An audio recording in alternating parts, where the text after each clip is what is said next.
got the book on here. I'm going to discuss how I managed to get in the top 10 for Grand Arena Championships. First part, I'm going to discuss, how I earned the points, and then the second part, I'm going to discuss strategy. Um, so getting into the points, I went 12-0 to through Grand Arena Championships. My first 11, I did full clears. So, in terms of feats, I did all of the non first order feats, with the exception of one. In terms of first orders, I only have a 4-star level 55 crew and a 5-star level 66 tie silencer. So I did those feats that I could do with just crew in a ship, but there was a lot of first order feats that I couldn't do because I just didn't have a first order squad. So lost out on those, but I don't know at Division 8 if there was a lot of players that had full first order squad, so I don't know how much that really turned out.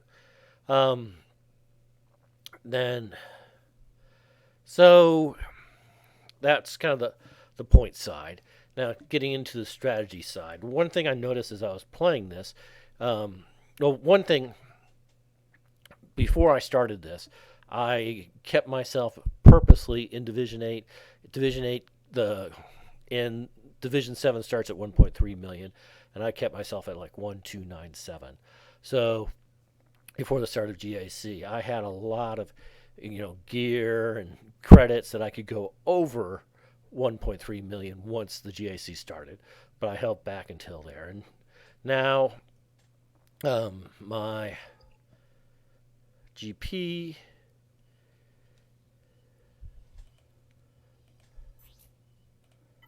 is 1.465. So yeah, I exploded over the 1.3 million once GAC started.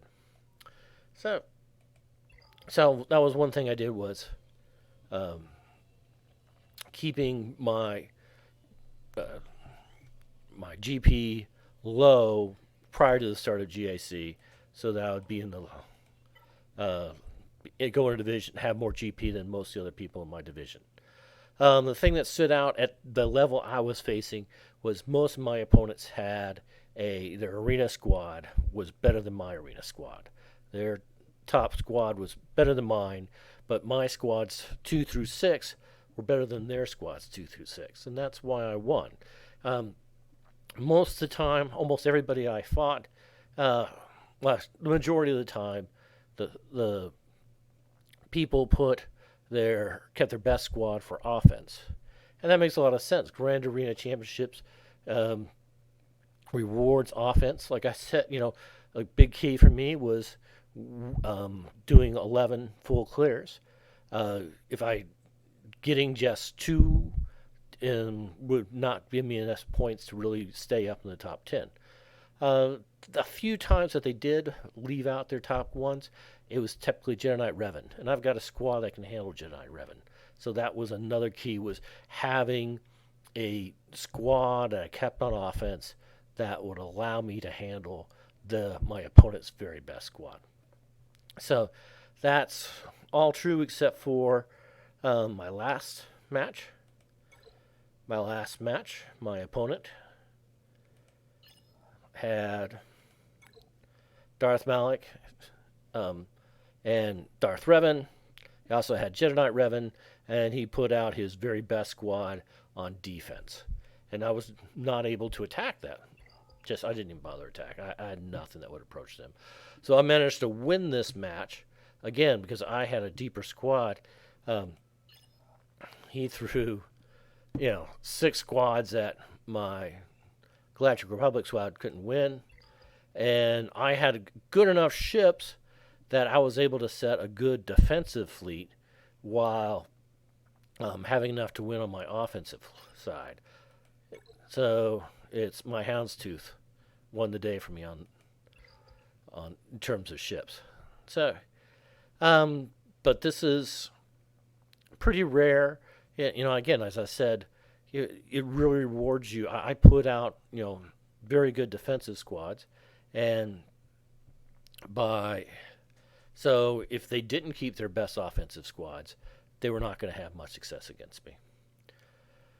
So that is you know, my my strategy, but really, I may have been able to win number one if that player, my last opponent, had kept out kept this squad for offense because there was a feat that was perfection, win 12, um, clear 12 territories on your first try, and I had 10 coming. I had 8 coming into this match. I got 2, and I couldn't get these 2 here. So I lost all the points for that. I lost the points for full clear, and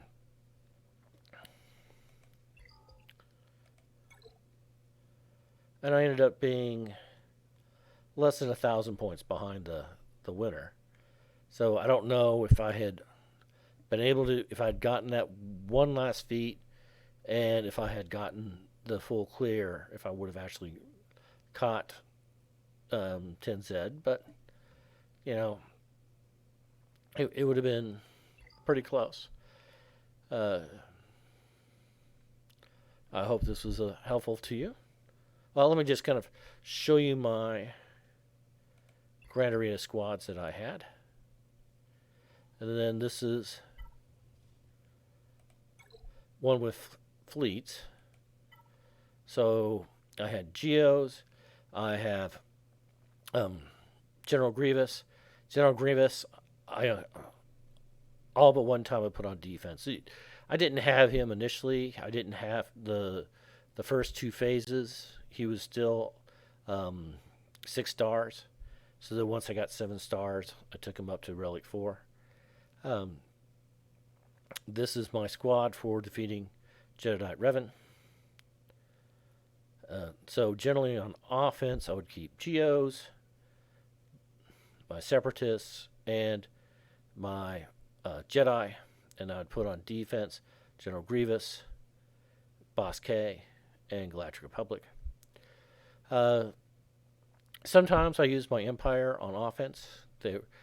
A lot of times I would be okay. Like if they put what seemed like a weak squad in the front row, like if they put Phoenix, saw Phoenix several times, I would use my Empire squad to defeat the Phoenix, so I'd be able to keep my best squads for what was ever in the back row.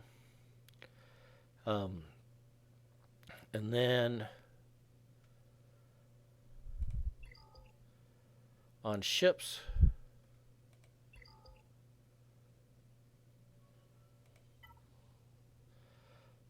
for offense, I'd go Exutrix, my 3 Geos, Vulture Droid, Hyena Bomber. Um, and then on defense, it was Home One, Houndstooth, um, Sakatano. I'm sorry.